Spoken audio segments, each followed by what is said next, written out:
Okay. We're on, right? We are on. Let me check our page and make sure we're running okay. Yes.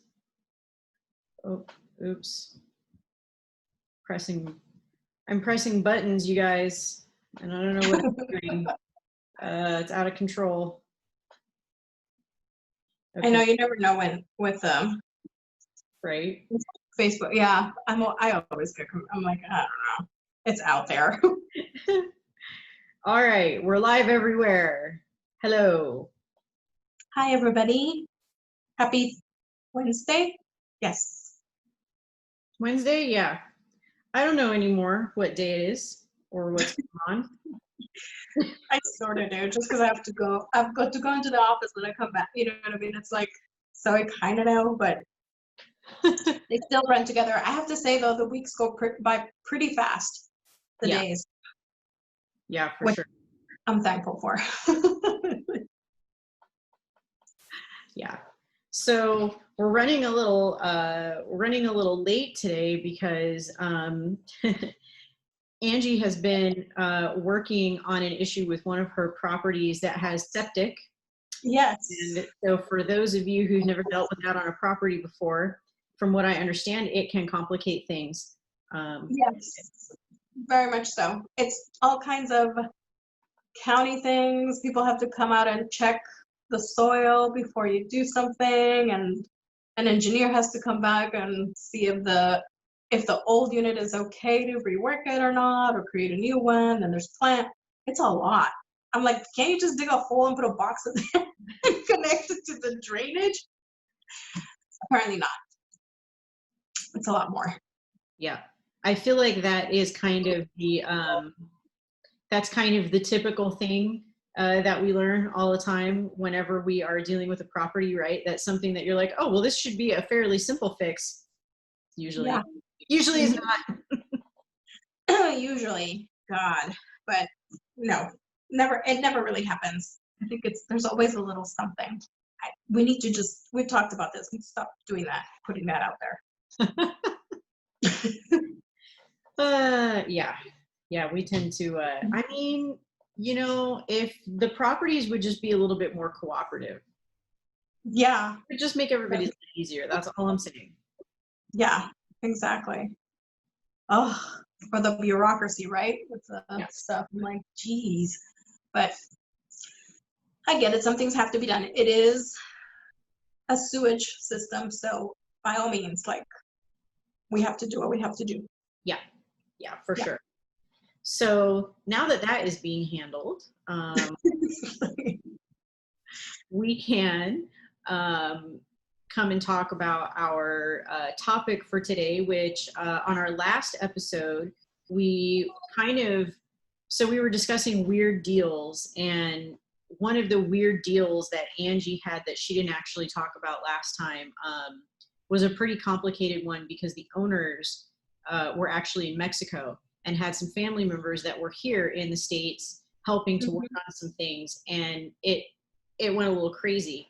And we have both experienced deals where we're working with homeowners that are either out of the state or out of the country, and each of those scenarios it has its own complexities, and it can depend on where, you know, the people are located,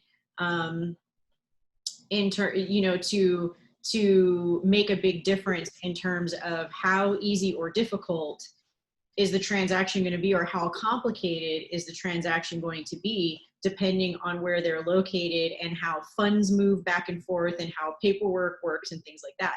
So last time we felt like that was a pretty complicated situation to try to get in when we were talking about different deals. So we thought we would talk about that today, given its own full span of time.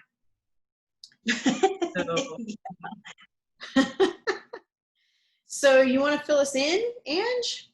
Yeah, so this is actually, I'll tell you the first part of the story, because this story has a second part, which also was a really, really lesson learned on the other end of things. But this particular property, yes, the owners were in Mexico. It was a tax foreclosure. So it was maybe a week before it went to, they were going to foreclose. What happened was that the son lived in the property with his wife and his kids. When I spoke to this gentleman, he had no idea. He knew that there was something that was owed. He just didn't, because his parents had left them the property. They thought everything was paid for, that they had taken care of everything. And assuming that the parents also didn't really understand the process here and the things that we are responsible for paying, such as taxes. Yeah. So everybody in the family was under the impression that the house was just theirs and they didn't own anything. And the taxes it was substantial. It was like close to, I think it was like 20,000, or it was with all the fees and everything. It was substantial. So in explaining it to him, you're going to lose your house unless we do something. Do you want to work something out? And at that point, his wife was not real keen on the whole thing. I think property was really old. It was down in like the Roosevelt district. Oh yeah. So very, very old property. So much so that the people that grew up in that house, I was later told that they would come back every couple of years to just kind of reminisce on this tiny little home, which needed a ton of work. It was crazy. I mean, I think there was an attachment to it, obviously, but then at the same time, it needed a ton of work. That's where I knew the wife. I felt for her. Like I could see how she just kind of wanted to get this over with, and move. Well, no, it didn't happen. The husband, whatever the husband says goes in that particular family. And they decided that they would work with us.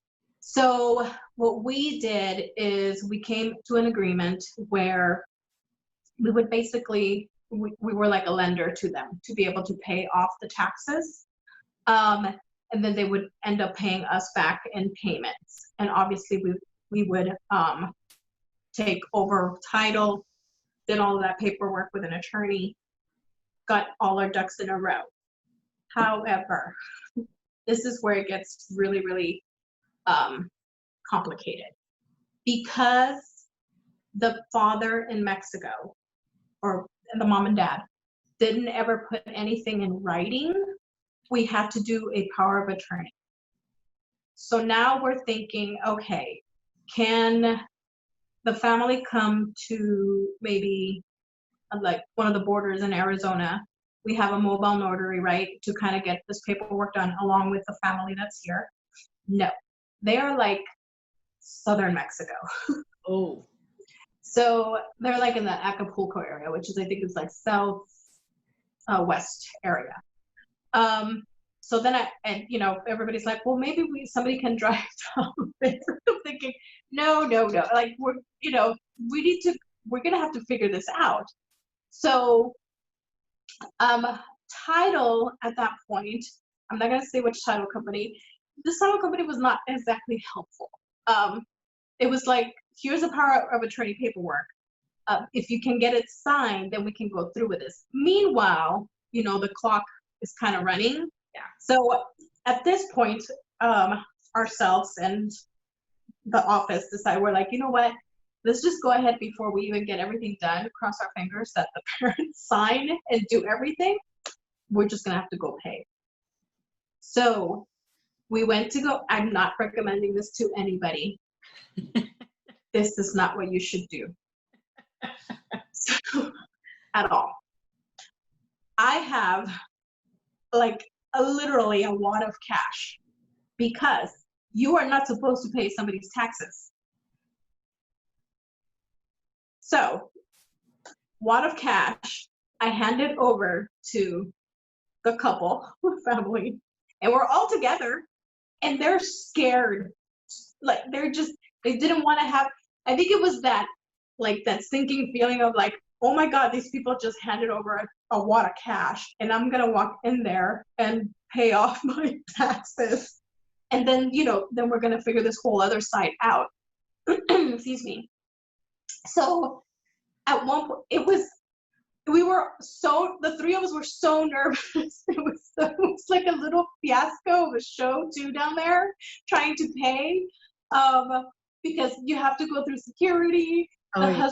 The husband was like, "Oh my God, are they gonna tell? Like, I don't want to have this money in my pocket." So he gave it over to the wife. The wife put it in her little backpack, and she's like, "Oh my God, I have to put the backpack through the thing. I'm afraid of like this." This whole thing is happening, and I'm like, everybody, we're just gonna go pay for this. Get our receipt, hand it over to the attorneys, and say it's paid. End of story. And then we move on to the next thing. So we did it. I go back to the office. This is like a day later. I go back to the office and still trying to figure out how do we get this power of attorney paperwork to the mom and dad so that we can continue with this process because of title and how we're gonna set everything up, right? So that the parents are the ones selling the home but are giving Raul and I'm sorry, no names, are giving their son and daughter-in-law, the house, basically. So I said at some point, maybe we can just go ahead and mail the paperwork, have them sign it, and then they can send it back. Okay, but it has to have a U.S. notary stamp. So at this point, I'm thinking, okay, so how do we do that? I had to find the closest U.S. embassy to their little town in Mexico. So Acapulco has one, but there was another town, I cannot remember the name of it, that had an embassy, but it was only open on certain days and certain times. So I decided that after many calls and trying to, get a hold of somebody, finally somebody calls me back, but they call me back from the Mexico City U.S. Embassy. And I'm thinking, no, I needed to be the embassy over in wherever this little town is. Yes. So they proceed to tell me that they don't know if somebody can give me a call back from there because they don't really know who is currently at that office. Okay. So they patch me back to the U.S. One of the offices here to figure out who is then at that embassy. Finally found somebody, and no, actually, I'll backtrack. I Googled the address of the embassy, and in Google Maps, you can see where it's, the little street. Yeah. So next to it, there's a hotel. I called the hotel, and I said, "Hello, concierge. I need a favor. Next door to you is the U.S. embassy." And they said, "Yes." I said, "Can you tell me when they are open and is there somebody actually, like, does this even exist?" And she said, "Yes, they do." She said they're right next to it's like a UPS office or something like that. Okay. And I said, "I know that I'm asking, like, I'm coming out of like nowhere from Arizona. I really need your help. Can you please go over there and kind of see what, like, their hours or somebody there right now that can call me?" And so nice. She said, "Absolutely." She took down my contact information, put me on hold. I guess she ran out there, came back, and she's like, "Call this person at this number, but you can't call them right now because they're at lunch. So maybe wait about an hour and then give them a call." I'm like, okay, let's do this. Called them, and they said, "Well, we're only here on certain days. These are the days, and they have to be here in order, and when they come, there's a whole process for them when they get there to get the signature." So I am thinking, great, this is great. We've paid the taxes. We have a little bit of time. We can kind of get things going with the parents. I talked to the parents.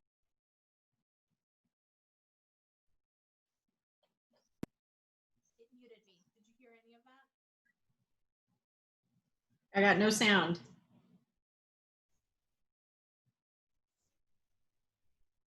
Try to mute and then unmute. You can't hear me either?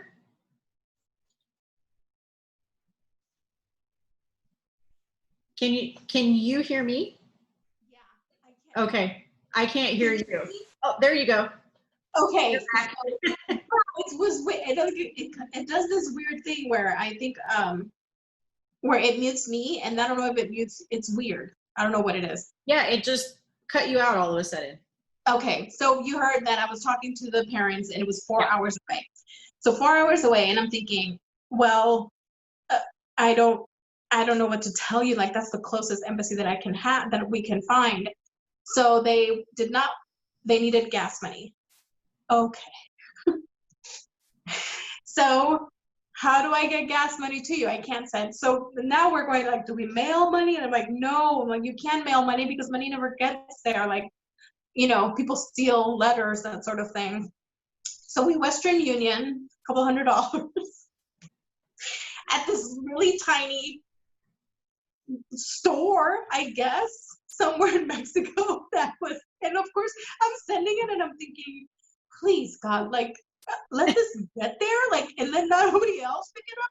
Like, I don't know where any of this is going. Thankfully, I mean, I have family in Mexico, so I know kind of how things work. I figured out the brother lived in Mexico, and I think he was close to the parents as well. So he helped me out quite a bit. So I kept, you know, texting and kind of doing the WhatsApp. I have to tell you, it was probably one of the greatest inventions to deal with like international things. So finally, get the money to the family, gas money. They go over to the embassy to get the paperwork signed. Not all of the paperwork was there. Oh no. So, and granted, but also because UPS and FedEx did not deliver to that town. DHL does. And DHL only delivers, though, even if it says overnight, it's like 3 days later. So I'm thinking, don't sign. The embassy lady called me and she's like, so they don't have, it was a certain identification that they needed. He's like, I cannot sign it. And I'm like, please, like, what else do I need to do? And I said, okay, fine.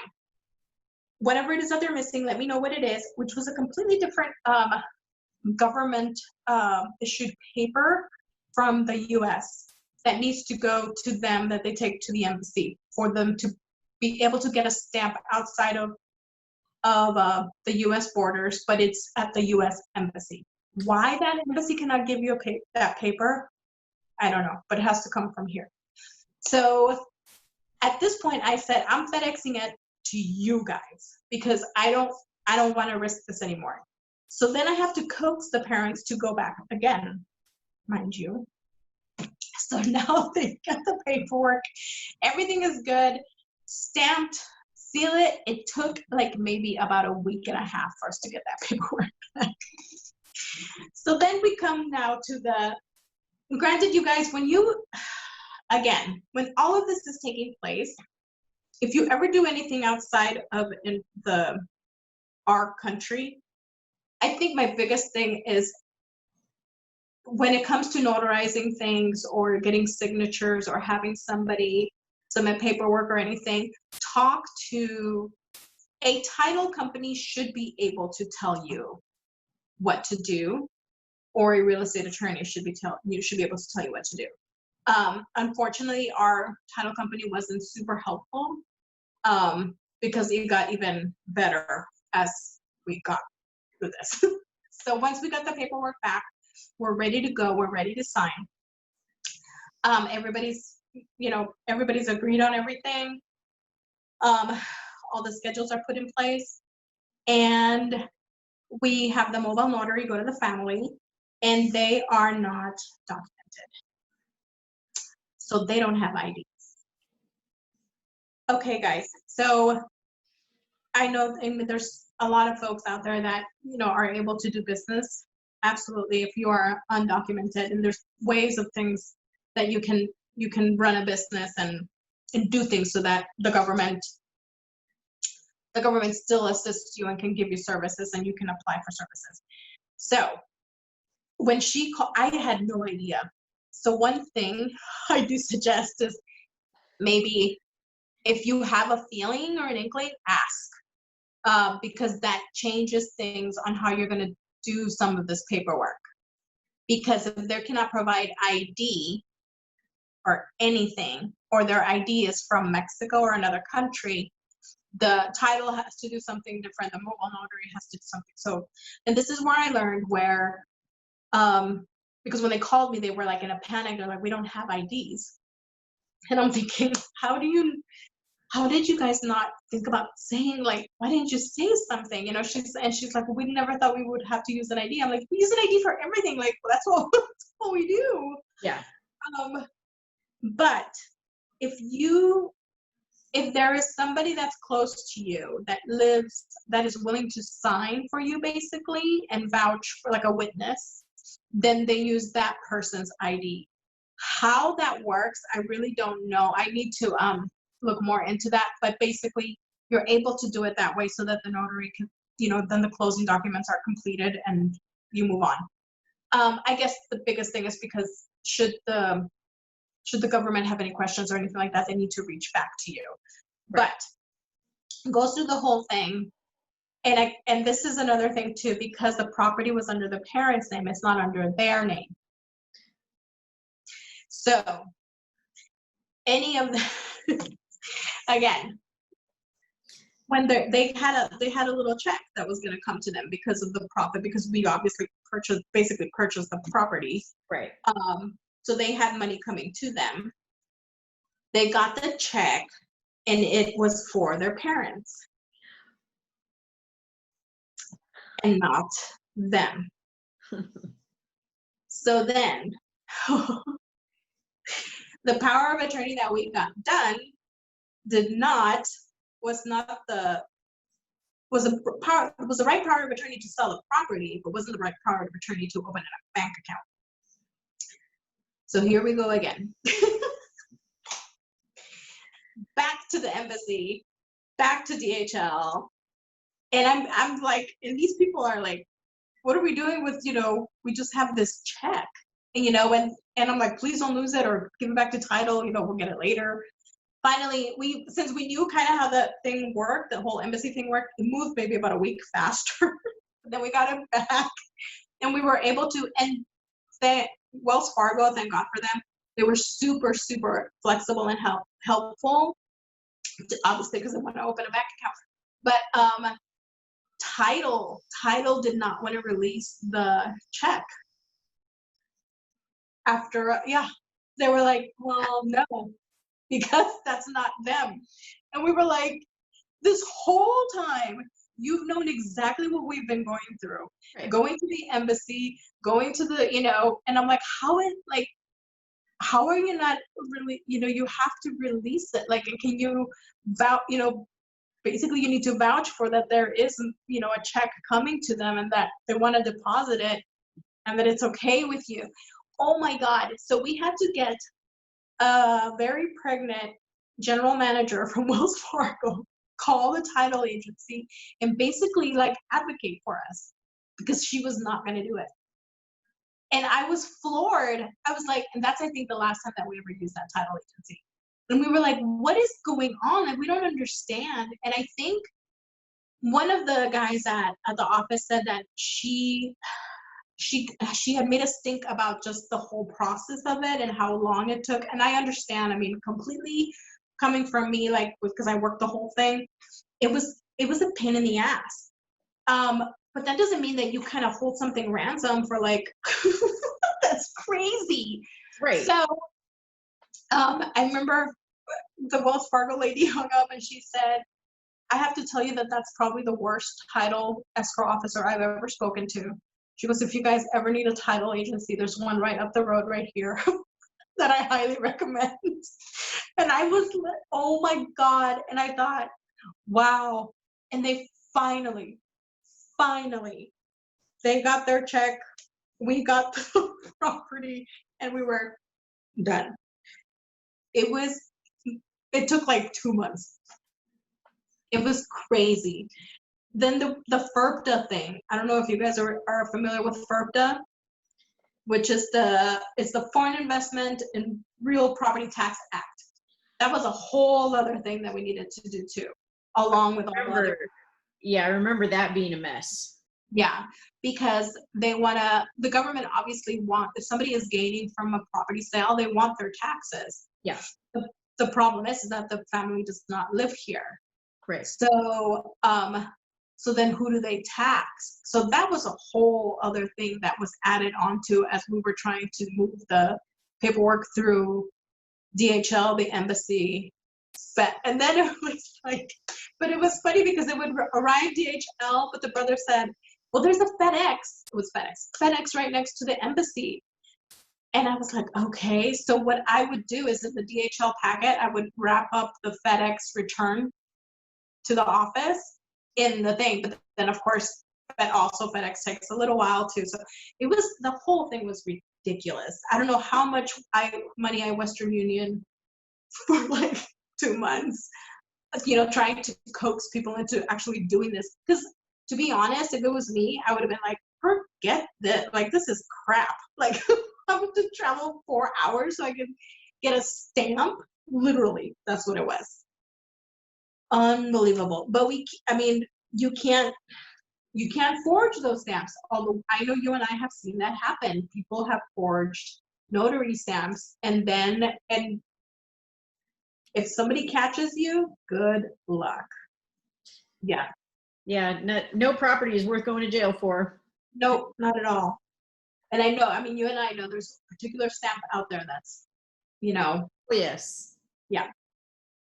That's consistently out there, which is crazy to me. But yeah, that's what happened. So that was the runaround trying to figure everything out in Mexico. So if anybody ever has any questions, absolutely let me know. Particularly, because there was a lien too, I think. And that was a whole trying to get that handled. But we did it. So there was a lot. There was a lot here that was learned. In a whole bunch of different areas, right? Because so first of all, we've now between us had several situations where Mexico in particular, we had a seller that had left a property to a family member here and went back. Maybe they were here for a period of time living or whatever, and then chose to go back to Mexico. And because things don't work the same in the countries, they didn't always do the paperwork the way that America wants the paperwork done. Right. They did what they knew how to do based on how property works in their country. Yeah. And so that we've run into problems with just from them simply not knowing, how things work here from a property standpoint. But the thing is, I've done deals with sellers in other countries as well. And this is not just a problem, with someone who lives in Mexico.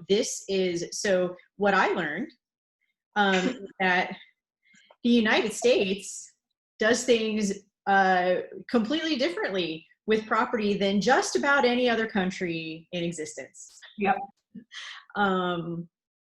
So every deal that I've done, so I've done deals where the owners were in Mexico. I've done them where the owners are in Canada, and I've done them where the owners are in China. And each time there was some kind of crazy anomaly that only Americans do with property law. That was not something that gets done in those other countries. And so taxes is absolutely something that confuses almost everyone who comes here from another country, because apparently many other countries don't charge property taxes. Once you purchase a property, it belongs to you. Right. And it's done.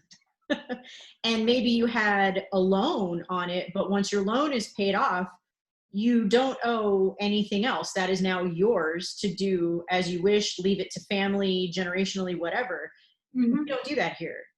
We tax people for the entirety of the existence of that property and anybody else who's associated with it. So if you die and those taxes become somebody else's responsibility now, somebody who's related to you better take care of that. Yeah. They don't do that in other places. So this confuses people because they're going, I have never heard of such a thing. And in fact, some people even think it's a scam. I actually had a potential seller that he didn't, in fact, sell us the property. But this gentleman was from Nigeria, and he lived here part of the year, Nigeria part of the year. And he was a teacher. And so he went back and forth. And he was in HOA foreclosure. And he believed that there's no way that that type of entity would be legally allowed to foreclose anyone, which I'm sure many people would agree that they probably shouldn't be, but they can. You know, they just can. But this was not a thing that was legally viable where he was from. And so he felt strongly, and also because we were contacting him, which is our business model, right? We contact the distress seller. And so of course it makes sense. They need to do their due diligence and make sure that we're telling them the truth, right? Yeah. But that's also not the first time that I've come across folks from elsewhere thinking that some American is calling them to scam them out of money. Because, you know, because things are so different here. So we've run into that a number of times. And, you know, you just never know who is really owning the property. I mean, there are many people from abroad that invest in American properties for a number of different reasons.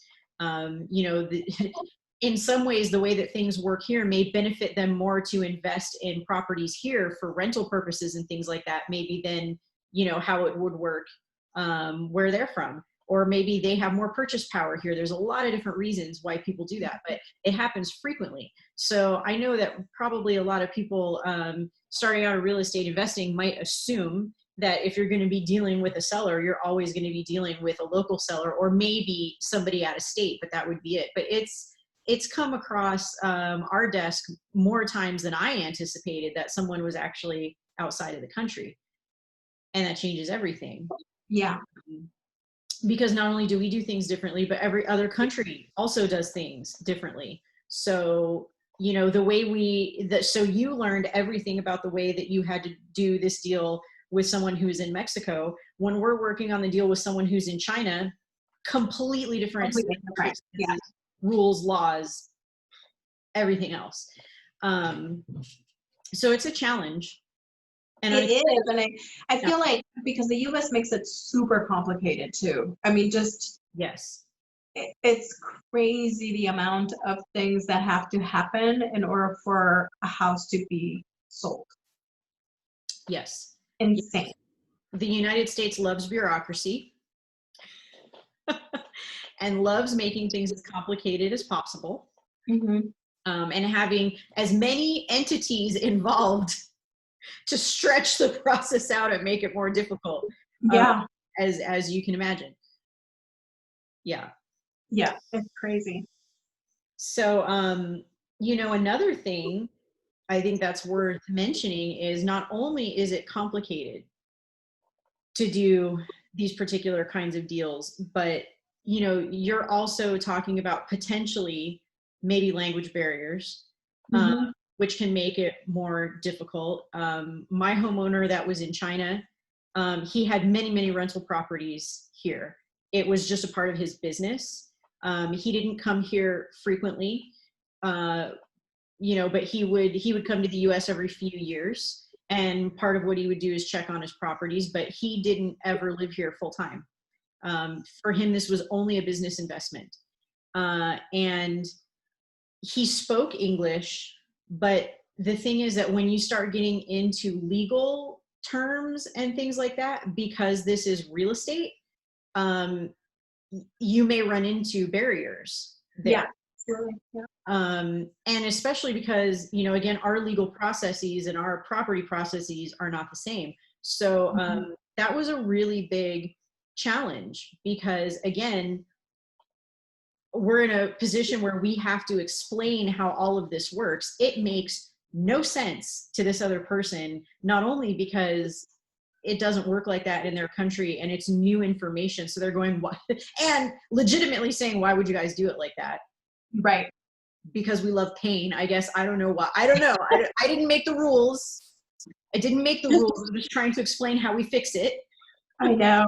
It is kind of, I feel like it's because like they want to get this person to get paid for basically doing this and then putting it over here.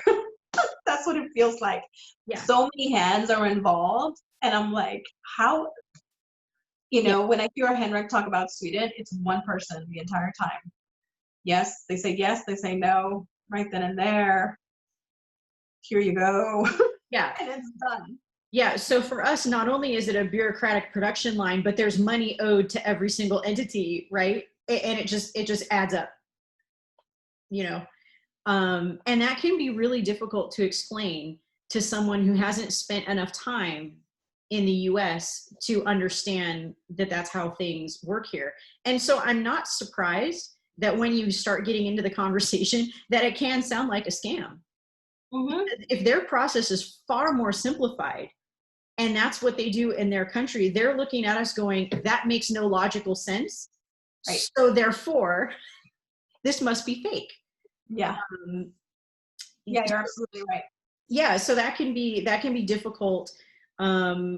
That can be difficult conversation. And so in fact, the Nigerian gentleman that I attempted to work with made his decision that there was no way that this could possibly be the truth. And I gave him as much evidence as I could give him, like, look, this is our company, go look us up online. Here's our real estate attorney. You can vouch through him that this is going on. I even sent him the legal documents because this was a judicial foreclosure. Yeah. And, you know, his opinion was that I've seen elaborate scams before and you're not going to get me with this one. And unfortunately, he lost his house that was here. It went to auction because I couldn't get through to him that there was a fix and that it wasn't a scam. You know, so there's only so much that you can do. So I had that situation with that gentleman. I had another situation with a family that was in Canada and just had a vacation home here in Phoenix where they like to come when it was very, very cold there. And the same thing, the HOA was foreclosing because apparently where they were from, there is no such thing as HOAs. They don't exist there. Right, yeah. And so similar conversation, they're saying to me, how can this possibly be the case? Because if the person or the entity who has, you know, essentially the deed, like the, you know, if the mortgage holder, which this is another thing I found out, we'll talk about this another time, but other countries don't even have mortgages. Their loans even work differently than ours do. We're the only idiots with mortgages, but that's neither here nor there for this time. Yeah, so awful. So my Canadian client does not understand because they're going, as far as we know it, the only people who have a legal right to your property are the people who have given you money to help you purchase it. And so they're going, the people who like tell me if my yard is overgrown can just take my house. That can't be. That cannot be the case. This is a scam. And I'm going, no, it's not. And I went through the same rigmarole with them. And they took our legal documents that I had sent them to their attorney. And their attorney said, yeah, this is legit. And so what they decided to do was have their attorney fight it out with the HOA attorney. You know, and wow. And I don't know. Well, I know that their house wasn't lost. I know that the lawsuit was ongoing for some time because I followed it. But they chose to go a different route. So they didn't choose to work with us because they didn't want to sell and they didn't need to sell in order to get out from under that, you know, particular financial burden.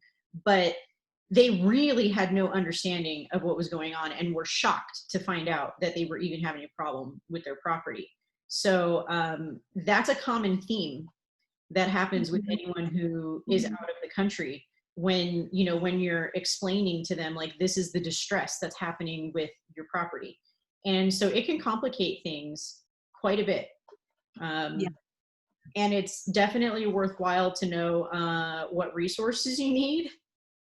Because if they do decide, you know, because there are people who will say, this is such a big pain in the ass that I don't want to deal with it. Sure, you can buy the property because I'd rather sell it and buy another property. I've definitely had people have that response where they're like, this is ridiculous. I don't want to go through, you know, all of Through this all of that. Yeah, absolutely. to try to I fix would it. either.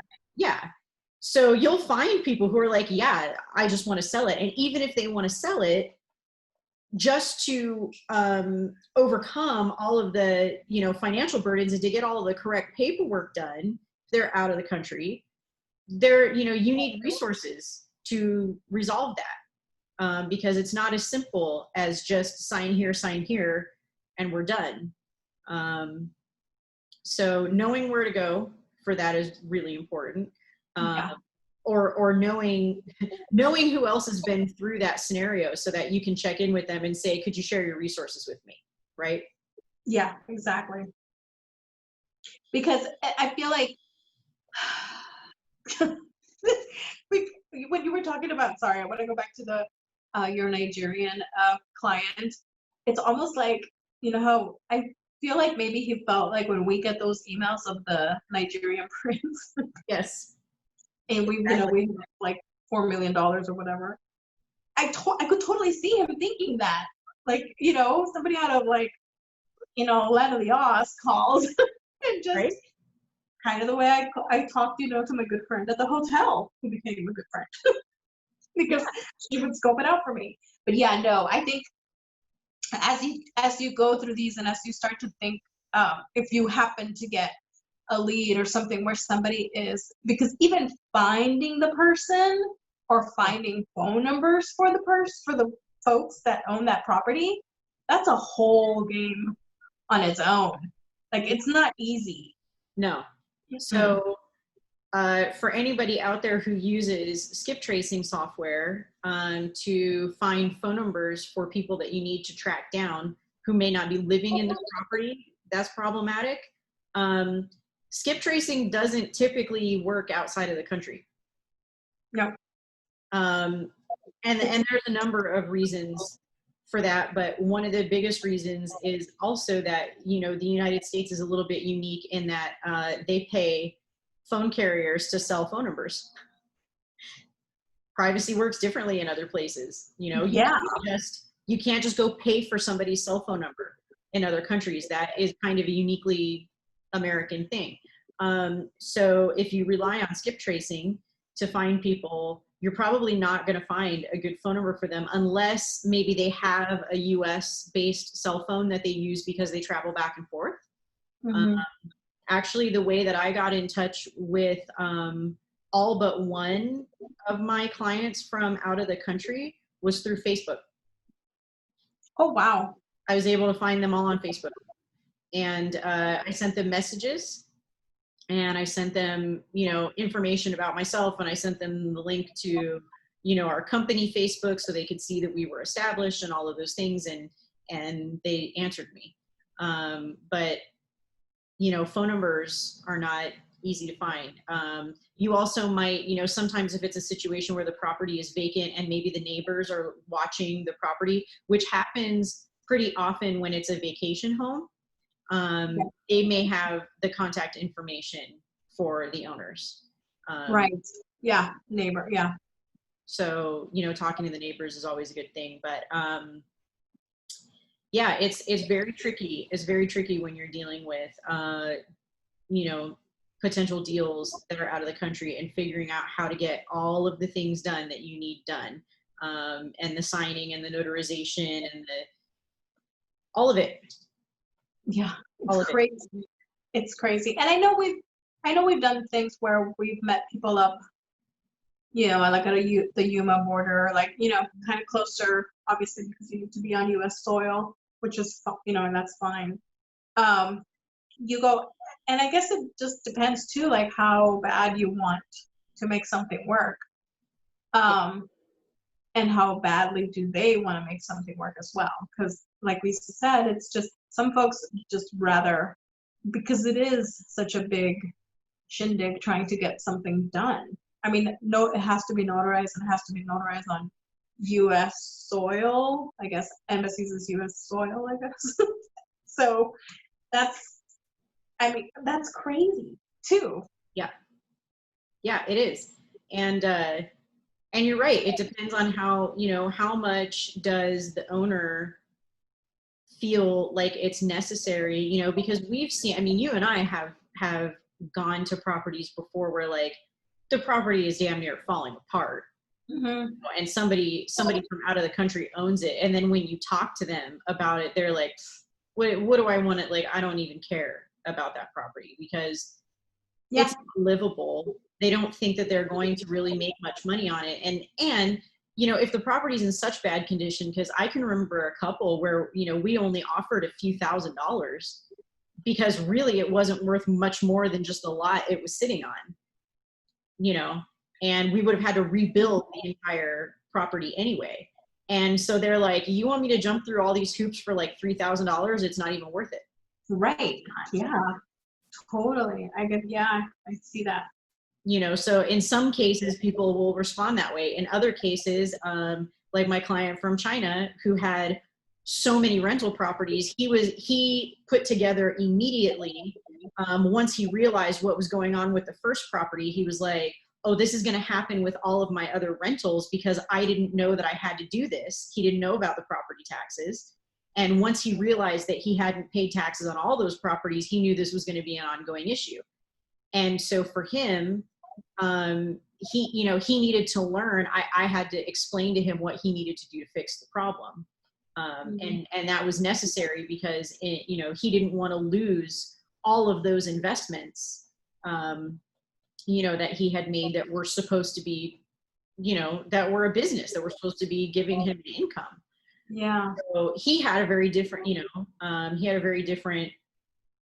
situation that he had to take care of. But it's going to vary, and the thing is, when it's those properties that nobody really cares about and they've been vacant for a long, long time, that's where you and I have witnessed the fraud happening. Yeah. And so that, that's something that people need to know about as well. You have to be careful when you are working these properties that have been vacant for a long time and the owners are really, really difficult to find. And, maybe you've done enough detective work that you do find that they're out of the country, because we have come across more than a handful, as a matter of fact, where we've gotten in contact with at least someone who knew the family that could send them information to do something. And once we started digging into it, we found that those properties were improperly deeded, illegally, fraudulently, to be honest, deeded to someone who is running around the Phoenix metro area utilizing a fraudulent notary stamp.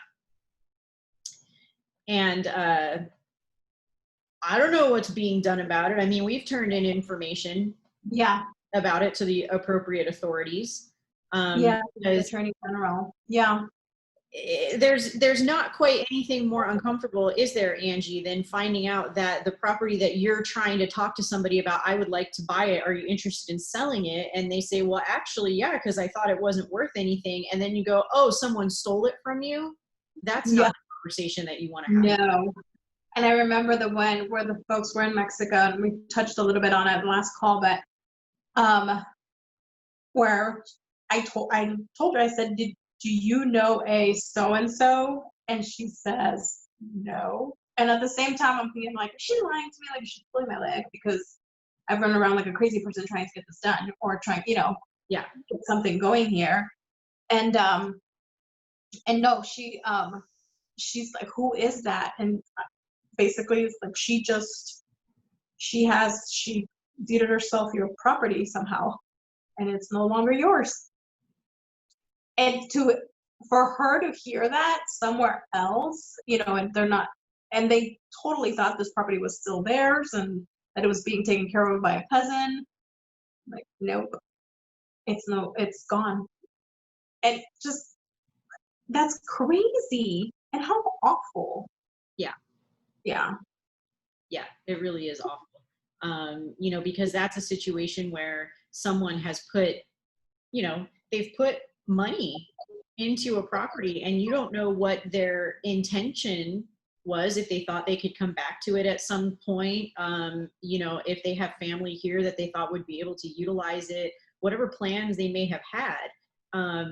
And, you know, having to be the bad guy to come in and explain after the fact, because you know the way that our business works is, you know, the first thing that you do before you pour a lot of resources and time and money into doing all your detective work, the first thing you want to determine is this person even interested in selling Yeah. the property? Because if they're not, you should move on, right? Mhm. So you find out if they're interested first, and then you go do all of this work to figure out what it is that you have to do to get it moved, you know, transacted correctly.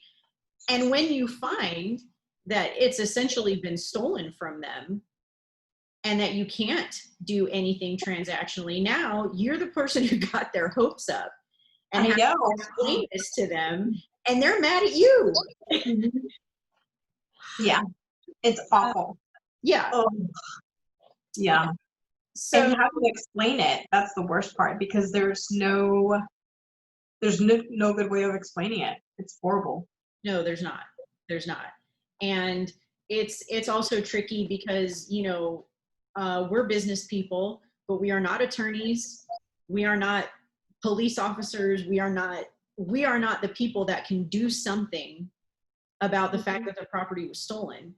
And then when we can't be an advocate for them when we find out this information, and all we can say is you can try to contact these people and see if they will do anything, you know, the fact is we don't have a lot of authorities here that are real invested in doing something about this, Right. you know. So they're likely to hit some dead ends if they get in touch with anybody anyway. Hmm. um, you know, because I guess it's because there's bigger fish to fry. Yeah, exactly. It's a shame. It is so knowing all of those possibilities though, and understanding what it is that you need to do to, you know, mitigate risk and do things the right way, if you're looking to deal with a property that's in this situation, I think all those things are really important to know. You know, and also I think it's worth saying again, we've talked about this before, we know of investors in the community that would just hand somebody, you know, a couple grand in cash and do a quick claim deed and be done with it. Whether Hmm. or not that will actually hold up, you know, anywhere, there are still people who do that, and it's not a good idea. It's not good for you as a business person, and it's certainly not good for the next person that you're going to pass the property on to, because if your intention is not to hold on to that property forever, if what you're trying to do is either fix it up and sell it or wholesale it, all you're doing is passing the problem on to the next owner. Right. And so that's, you know, that's not a good business practice. um, Mm-mm. but it doesn't stop people from doing it From anyway, doing it. I know. Or either they, because they don't know any better or because they don't care because they can get a little bit of money out of it anyway. right. And then it's off to the next person and they can deal with it. Yeah. Yeah. Which is that, I mean, because I've had another client where so many quick claims were done. It was like 100 grand, and that property was not even worth 100 grand. And I remember, I was like, I don't even know what to tell you. She said, because she knew the person that quick claimed it to her. Um, but she was so good. She was like, it's not worth it. I'm just gonna let it go. She's like, it ends here. She's like, and I will be the one to just end it. And Yeah. I'm not gonna go back and try to quick claim it back to her or quick claim it back to somebody else so they can do it. And she's like, no, just because there was no, and we couldn't find like the lady that had quick claimed it to her the two people prior to that person, we had no idea who they were. So, and how to find them. And yeah, it gets really, really messy. So you have to be really, really careful kind of how the property itself stands, or what's the history with the property. Yeah.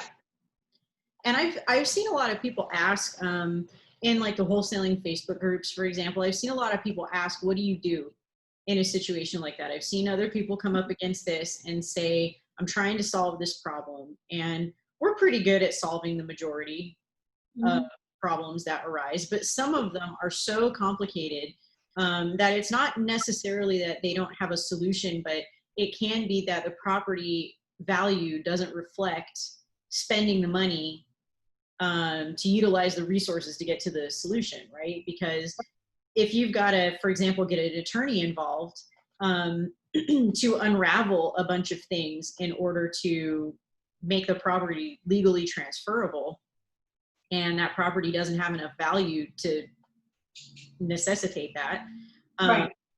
you know, some people just don't want to give up. And I always tell people when I go in and comment, like, look, if you're in a state where that property could go to auction for something like a city violation, because especially when we're talking about vacant properties that have been vacant for a long time, it's only a matter of time before the city is going to put a lien on that property. Because it's either going to get squatters or it's going to get damaged somehow, and the city is going to have to do something. And so my suggestion is always wait for the city to foreclose it and then go make your bid at the auction. Because once the city forecloses it, they can magically wipe away all of those title issues. Yeah. But they're the only ones with the power to do that once the property gets reclaimed, because there's, you know, a problem with it. Yeah. In some instances, you know, you're better off waiting it out and going that route to see if you can purchase it once they send it to auction. Yeah. No, you're right. It's just sad to know that that's what you have to wait for, so that it clears everything up. It's that sucks. Yeah. And it's frustrating, I think, for everyone involved. But it's part of our business. And I think that it's an important part of it to understand, because you got to be able to make an assessment when you're working properties, like when is enough enough? Yeah. And you and I have both been there when we've been in the middle of a complicated deal and gone, maybe enough was enough like 2 weeks ago, and here we are. Exactly. Oh God. Yeah.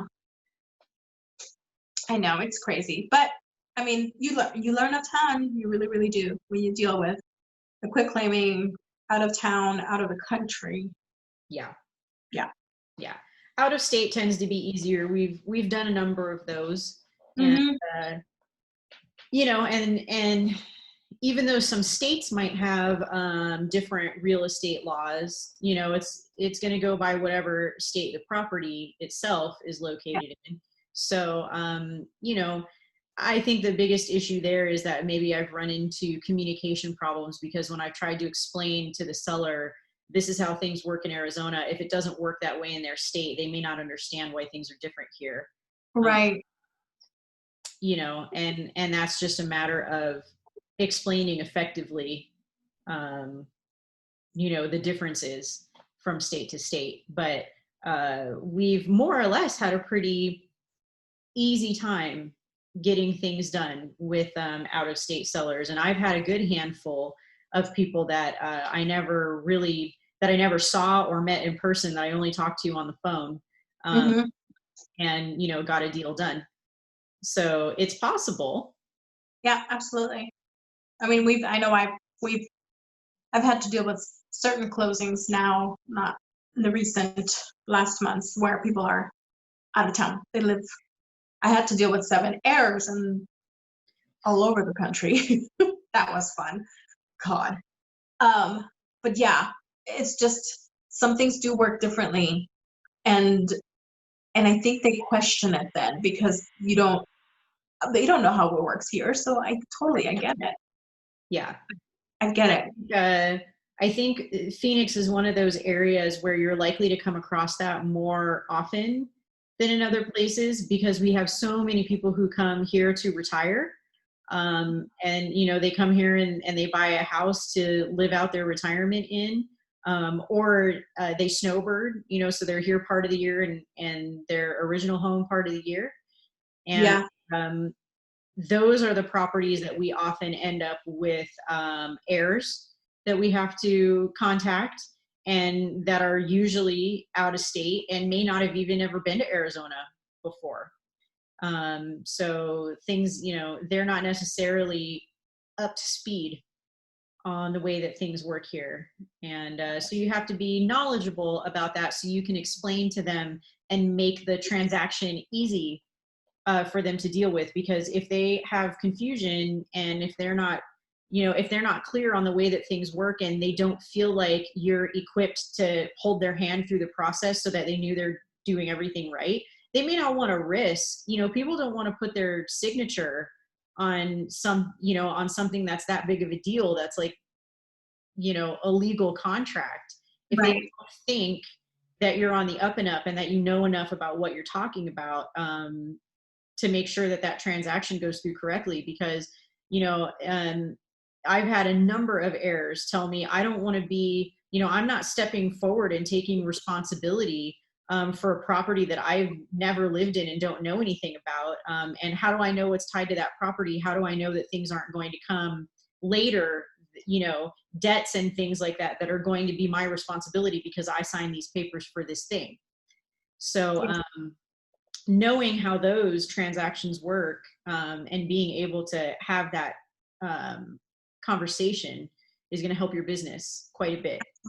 You need to be able to set people at ease that what they're doing does benefit them, and that you know how to do it correctly so that they aren't in any danger, you know, of doing something wrong and having consequences that they didn't know about.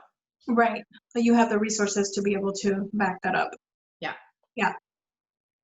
Yeah. So those are, you know, those are all probably rarer things that you'll need to worry about in terms of business. But look, they are things that can potentially come up, you know, and we've seen it more frequently than we thought we would. So, you know, we've been through the ringer learning all of Yeah. this. We thought sharing that experience and that knowledge would be helpful to other people who may come up against that later and not really know where to start. Yeah, absolutely. I think stories are best told for you to learn. So yeah. And there's lots more. There's lots more. Yeah. So if you have questions about international deals, or shall I say international sellers, because the property is going to be In here. here. Yeah. But should you have questions about that, or questions even about out of state sellers and how to approach those things and what you might run into, we're happy to answer those questions and tell you whatever our experience has been. And then, you know, refer you to appropriate resources if it's more complicated than our level of understanding. Yeah, absolutely.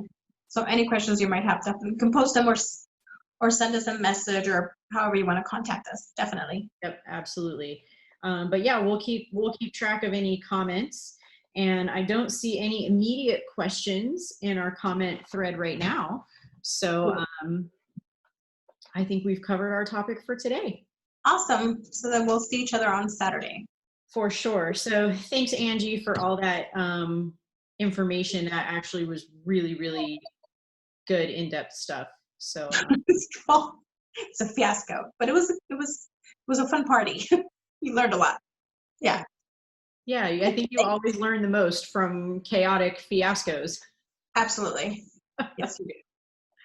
Awesome. So we will be back Saturday with another episode, and we haven't figured it out yet, but we'll come up with a topic that we think will be yeah. And if anyone has ideas for topics that they would like to hear, hit us up and let us know. Yeah, absolutely. That would be good. Feedback is good. Feedback is good. All right, everyone. Thank you for watching. Catch us on the replay, and we will see you all soon. Awesome. Bye, guys.